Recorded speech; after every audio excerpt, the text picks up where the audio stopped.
more bad weather is expected as the capital braces for Storm Brian to arrive just days after Storm Ophelia. A weather bomb traveling over the Atlantic is expected to bring gale-force winds and heavy rain to the London area from early on Saturday morning, October 21st. The Met Office issued a yellow weather warning which said some transport disruption is likely across the whole warning area, with delays to road, rail, air and ferry transport. Short-term loss of power and other services is also possible, as well as damage to trees. Graham Madge of the Met Office updated the Croydon Advertiser this morning. Spanish weather tram crash bomb scare banned from prom. He said in London and the southeast generally we have the yellow wind warning out from 4 a.m. tomorrow Saturday. To begin with, we will have very strong winds and those winds will continue through Sunday morning. There is the potential for strong gusts of 45 to 55 miles per hour expected widely across the warning area, pretty much the whole of southeast and all of London. Looking at the charts, we are expecting the arrival of Storm Brian from the early hours in the west. The temperature on Saturday in Croydon will hit a high of 15 degrees, with rain expected on and off throughout the day. Sunday looks like being a dry day but with temperatures not getting above 13 degrees and not much sunshine. Storm Brian will not be as strong as Ophelia. Storm Brian will not be as ferocious as ex-Hurricane Ophelia, despite the news earlier this week that there are now 2 bouts of low pressure that will lead to a double storm, which some are calling a weather bomb. Ophelia's hurricane-force winds caused the death of 3 people and left hundreds of thousands without power.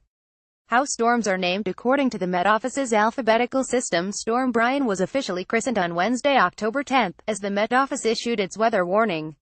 Brian follows Aileen, which was the first named storm of this season. A female name was chosen because the gender of the first storm alternates each year. Angus was the first storm in the 201,617 season. Surveys conducted after named storms in 201,617 have shown further increases in awareness and action taken in response to people hearing about a named storm. Storm Doris, for example, achieved an 89% awareness score, with 94% of those responders finding the severe weather warning useful. 82% of people who took action ahead of Storm Doris felt they were right to take those actions.